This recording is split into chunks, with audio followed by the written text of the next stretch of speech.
Kembali di Sindo Malam pemirsa, Presiden Prabowo Subianto menerima kunjungan pendiri Microsoft dan Gates Foundation, Bill Gates, di Istana Merdeka Jakarta pada Rabu pagi.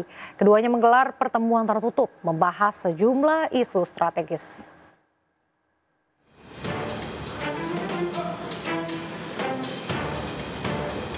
Pendiri Microsoft dan Gates Foundation sekaligus tokoh filantropis Bill Gates tiba di Istana Merdeka Jakarta Rabu pagi. Kehadiran Bill Gates disambut hangat oleh Presiden Prabowo Subianto. Presiden memperkenalkan jajaran Kabinet Merah Putih kepada Bill Gates, diantaranya Menteri Luar Negeri Sugiono, Menteri Komunikasi dan Digital Mutia Hafid, Sekretaris Kabinet Teddy Indrawijaya, dan Menteri Kesehatan Budi Gunadisadikin. Keduanya kemudian menggelar pertemuan tertutup membahas berbagai isu strategis dan kerjasama di sejumlah bidang. Bintang tertinggi kita untuk seorang warga negara asing karena jasa-jasanya untuk bantu rakyat Indonesia dan rakyat dunia. I just announced that I've decided to convene our council for the national awards. You know, Indonesia is very serious about malnutrition, and we have a number of proven tools like what we call multiple micronutrient supplement that pregnant mothers can take instead of just taking folic acid and iron. They take a pill that actually has many vitamins in it. And yeah, Indonesia is one of the first to launch that. Presiden Prabowo menyampaikan bahwa Bill Gates telah memberikan dana hibah lebih dari 159 juta dolar Amerika Serikat kepada Indonesia. Dana hibah ini akan banyak dialokasikan ke sektor kesehatan. Dari Jakarta, tim liputan iNews melaporkan.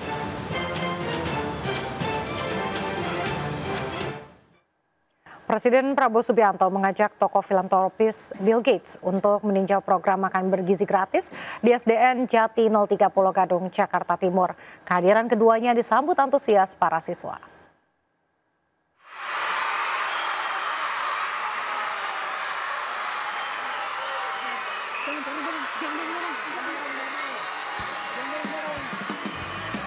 Sorak-sorai para siswa mewarnai kedatangan Presiden Prabowo Subianto bersama tokoh filantropi dunia sekaligus pendiri Microsoft, Bill Gates, di SDN Jati 030 Gadung, Jakarta Timur, Rabu siang. Presiden Prabowo mengajak Bill Gates untuk melihat langsung pelaksanaan program unggulannya Makan Bergizi Gratis.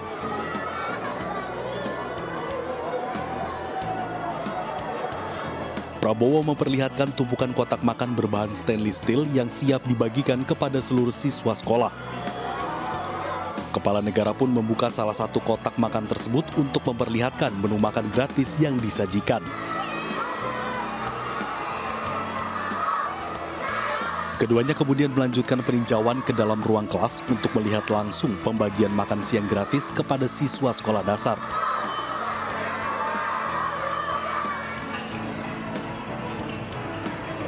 Usai meninjau pelaksanaan MBG di dua kelas berbeda, Presiden dan Bill Gates beserta rombongan juga melihat pemeriksaan kesehatan gratis di SD tersebut, salah satunya kebersihan mulut dan gigi. Dari Jakarta, tim liputan iNews melaporkan. Presiden Prabowo Subianto memeluk hangat dua anak berkebutuhan khusus yang menunggu kedatangannya saat meninjau program makan bergizi gratis di SDN Jati 030 Gadung, Jakarta Timur.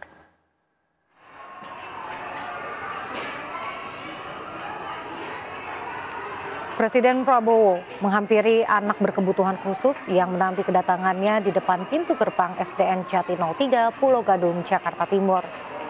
Presiden Prabowo menyambut anak tersebut sambil memeluknya. Setelah memeluk salah satu anak, Prabowo pun memeluk hangat anak lainnya yang telah menanti kedatangannya setelah melakukan peninjauan di sekolah dasar. Kunjungan Presiden Prabowo ke SDN Jati 030 Gadung ini juga didampingi oleh pendiri Microsoft, Bill Gates, dengan tujuan meninjau program makan bergizi gratis.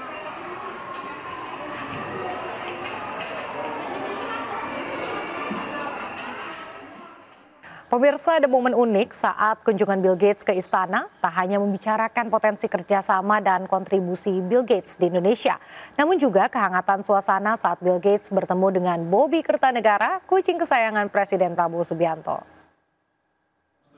Oh, good. Oh, yeah. This is my gift I brought for, I got notice about, all right, Bobby. Ada momen unik saat kunjungan Bill Gates ke istana. Tak hanya membicarakan potensi kerjasama dan kontribusi Bill Gates di Indonesia, namun juga kehangatan suasana saat Bill Gates bertemu dengan Bobby Kertanegara, kucing kesayangan Presiden Prabowo Subianto. Bobby yang berada di dalam stroller seraya menyambut kehadiran tokoh filantropi dunia tersebut. Sambil tersenyum, Bill Gates menghampiri stroller Bobby dan menunjukkan sebuah boneka ikan dari stroller pemberian dirinya sebagai tanda perkenalannya dengan Bobby. Someone wants to thank you. Oh, good. Oh, yeah. This is my gift I brought for, I got notice about, all right, Bobby. You're famous. Sambil memegang boneka paus berwarna hitam putih, Bill Gates menggoda Bobby yang duduk manis di atas stroller dengan menyebut Bobby sangat terkenal. Tak hanya itu, usai berjumpa dengan Bobby, Presiden Prabowo juga menyerahkan cendera mata berupa keris sebagai simbol penghormatan budaya Indonesia kepada Bill Gates. Tim Liputan iNews melaporkan. Kita ke informasi selanjutnya, pemirsa. Letjen TNI Purnawirawan Soeharto mengaku mendapat dukungan dari MUI dan Muhammadiyah terkait 8 usulan Purnawirawan TNI. Namun hal tersebut dibantah. MUI dan Muhammadiyah menegaskan tidak terlibat politik praktis. Dan Muhammadiyah, maksudnya di belakang bertemu. Isu pemakzulan Wakil Presiden Gibran Rakabuming Raka memasuki babak baru. Letjen TNI Purnawirawan Soeharto mengaku mendapat dukungan dari MUI dan Muhammadiyah. Hal tersebut disampaikan dalam program Rakyat Bersuara yang dipandu Aiman Wicaksono. Kami mendukung 8 poin itu. Yes. MUI dan Muhammadiyah. Iya. Ini bukan asal klaim nih Pak, atau perorangan? Tidak. Secara organisasi atau perorangan? Secara organisasi. Sorry, ini agak serius Pak. Kalau bicara secara organisasi, dari mana Bapak bisa mengatakan bahwa MUI dan Muhammadiyah mendukung Purnawirawan TNI 8 poin usulan itu? Secara organisasi pada Pak waktu itu bersurat kepada mereka, oh Pak, nanti kami undang Bapak bertemu sana. Tapi kami mengundang, tapi kami mendukung 8 karena itu. Namun pernyataan ex-komandan Korps Marinir ini dibantah oleh Wakil Ketua Umum MUI sekaligus Ketua PP Muhammadiyah Anwar Abbas. Anwar Abbas menegaskan Muhammadiyah dan MUI tidak terlibat politik praktis. Bahwasanya Majelis Ulama Indonesia dan Muhammadiyah tidak pernah menyatakan sikap dan dukungan terhadap rencana tersebut. Karena Majelis Ulama Indonesia dan Muhammadiyah sadar betul itu bukanlah urusannya. Majelis Ulama Indonesia dan Muhammadiyah tidak akan terlibat dalam politik praktis. Itu adalah urusan dari partai politik dan juga urusan dari teman-teman yang ada di DPR atau di Senayan sana. Sebelumnya Forum Purnawirawan TNI menyampaikan 8 tuntutan, satu diantaranya terkait permintaan agar Wakil Presiden Gibran Rakabuming Raka dievaluasi. Pernyataan ini ditandatangani oleh Purnawirawan TNI Fahrul Razi dan Wakil Presiden ke-6 Republik Indonesia, Tri Sutrisno. Sementara itu, Presiden ke-7 Republik Indonesia, Joko Widodo, menanggapi santai desakan Purnawirawan TNI yang meminta Gibran Rakabuming Raka mundur dari Wakil Presiden. Menurut Jokowi, desakan Forum Purnawirawan tersebut merupakan bentuk aspirasi. Itu kan aspirasi.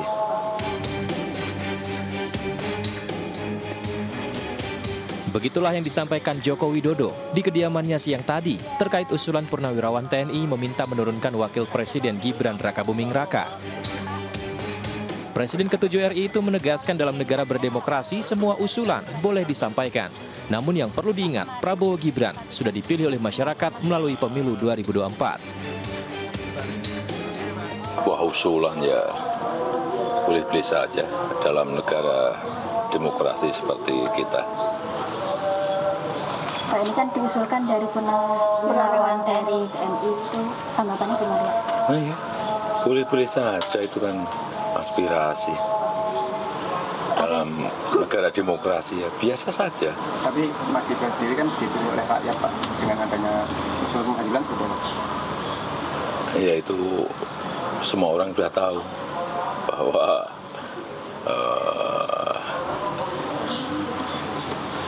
Pak Presiden Prabowo Subianto dan Pak Wapres Gibran Rakabuming Raka sudah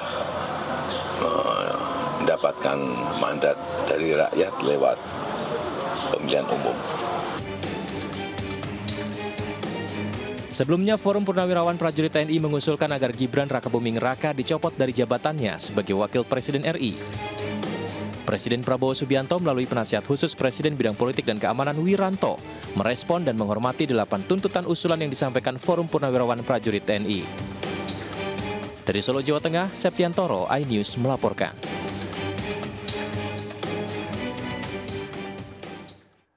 Berdasarkan pasal 7B Undang-Undang Dasar 1945, Wakil Presiden bisa dilengsarkan jika terbukti melakukan pelanggaran hukum. Pelanggaran tersebut berupa pengkhianatan terhadap negara, yakni melakukan tindak pidana berat, korupsi, dan penyuapan.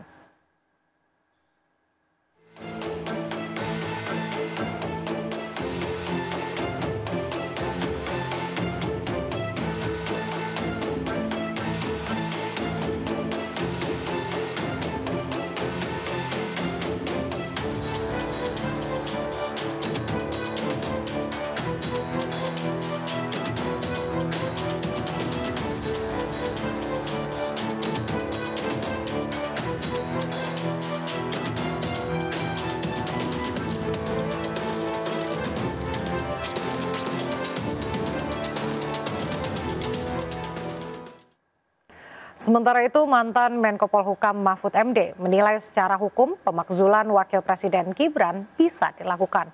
Namun secara politis sulit dilakukan karena harus diputus di sidang pleno DPR dan dihadiri 2/3 anggota DPR RI. Pemakzulan Gibran itu secara teoritis ketatanegaraan bisa, tapi secara politik akan sulit. Secara politik akan sulit. Ketatanegaraan itu sudah mengatur. Kalau presiden, wakil presiden melakukan 5 hal atau terjadi 1 hal jadi 6 akhirnya. Korupsi, penyuapan, pengkhianatan, tindak pidana berat, dan perbuatan tercela. Itu bisa dimakzulkan. Tapi itu teorinya. Prakteknya kan susah. Karena apa? Untuk memakzulkan seorang presiden atau wakil presiden itu harus diputuskan dulu oleh sidang pleno DPR yang dihadiri oleh minimal 2/3 dari seluruh anggota. Sidang pleno DPR ya? Iya. Ya. 2/3 dari yang hadir ini, 2/3 harus setuju bahwa ini harus dimakzulkan karena terbukti melakukan perbuatan tercela. Bayangin secara politik. 2/3 tuh berapa? Iya kan? Ya. Kalau dari 575 kira-kira 2/3 itu kan sudah harus anggota DPR 380-an lah ya, sekitar itulah. Kalau tidak sampai itu, tidak bisa. Ini baru dari hitung-hitungan politik ya, yang sulit gitu ya, karena nggak dengan kondisi sekarang, apalagi nanti mungkin yang lain. Iya, nanti sesudah, udahlah 2/3 oke, setuju dia dimakzulkan, bawa dulu ke MK untuk meminta putusan konfirmasi. Ya benar ini salah. Kembalikan lagi DPR. DPR bersidang lagi apakah ini mau diberikan ke MPR untuk dimakzulkan apa tidak.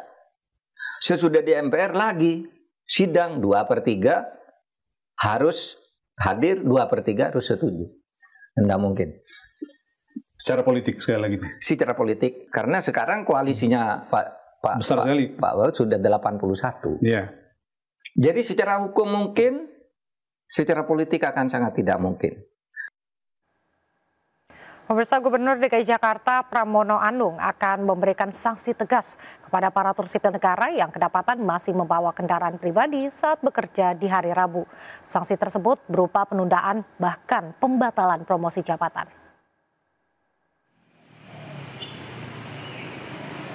Gubernur Jakarta Pramono Anung kembali menggunakan angkutan umum bus Transjakarta saat melaksanakan tugas dinas pada Rabu pagi.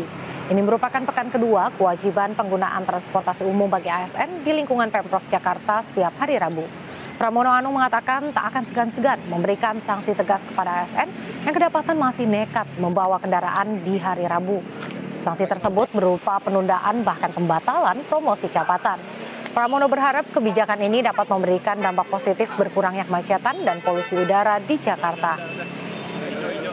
Saya juga dari pagi memonitor di internal Balai Kota, semuanya tetap masih menggunakan transportasi umum. Bahkan hari ini kan akan ada pelantikan beberapa pejabat, mereka juga berangkat maupun pulang tetap menggunakan angkutan umum. Karena saya sudah sampaikan, kalau ada yang nggak menggunakan angkutan umum, maka kita batalkan jabatan. Pemprov Jakarta mewajibkan para ASN bersuah foto saat menggunakan angkutan umum, baik berangkat maupun pulang pergi setiap hari Rabu. Hal ini disambut baik oleh para ASN untuk mendukung kebijakan Gubernur Jakarta Pramono Anung demi mengurangi polusi dan kemacetan.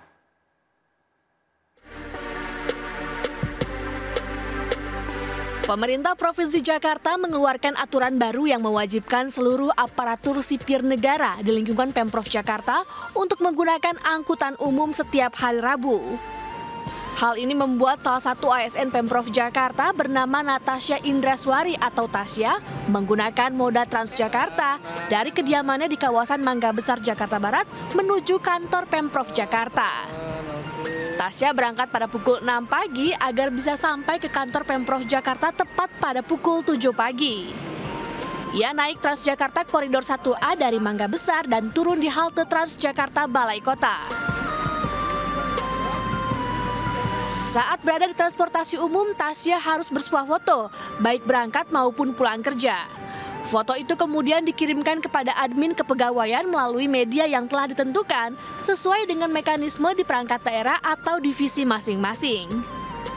Tasya mengaku mendukung kebijakan Gubernur Jakarta Pramono Anung demi mengurangi polusi, kemacetan, dan mendukung pembangunan berkelanjutan. Kalau aku sebagai ASN sih mendukung ya, karena dengan adanya kebijakan ini juga bisa mendorong kita semua ASN yang biasanya naik transportasi pribadi itu untuk bergeser ke transportasi publik. Kalau menurut Mbak sendiri ada kendala apa sih saat naik transportasi umum? Kendala mungkin kalau misalnya rumahnya jauh ya, karena kan belum semua transportasi umum di Jakarta itu kan menjangkau titik-titik tertentu. Jadi kadang transitnya banyak, terus secara waktu juga lebih lama dibanding kalau naik kendaraan pribadi. Berbagai moda transportasi yang dapat digunakan ASN Pemprov Jakarta mulai dari MRT, LRT, Transjakarta, KRL hingga angkutan kota. Aturan menggunakan transportasi umum ini dikecualikan bagi pegawai yang sedang dalam kondisi sakit, hamil, dan pegawai dengan mobilitas tertentu. Dari Jakarta, Wenda Dede Rudi, iNews melaporkan.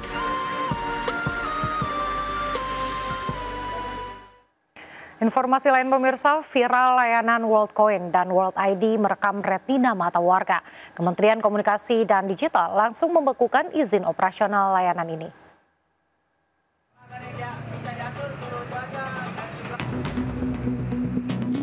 Sebuah ruko di kawasan Bekasi Timur, Kota Bekasi, Jawa Barat ramai diserbu warga. Mereka rela antri demi mendapatkan koin yang bisa ditukar dengan uang dengan nominal mencapai Rp800.000. Nantinya uang ini bisa ditarik melalui dompet digital. Namun uang didapatkan tidak cuma-cuma. Warga harus rela scan retina matanya untuk direkam melalui aplikasi. Meski warga antusias, namun mereka tidak mengetahui kemana data mereka akan digunakan. WorldCoin itu sih aplikasi pencairan uang itu. Pencairan uang? Itu caranya gimana untuk? Kita mengidentifikasi dari mata itu, dari apa namanya? Oh, dari mata lewat alat lah gitu ya. Oh, terus langsung dapat duit? Iya. Atau ada download lagi gitu-gitu? Nggak ada. Nggak ada? Tadi jelasin di dalam. Bilang katanya nggak menyangkut data pribadi. Komdigi langsung membekukan sementara layanan WorldCoin dan World ID.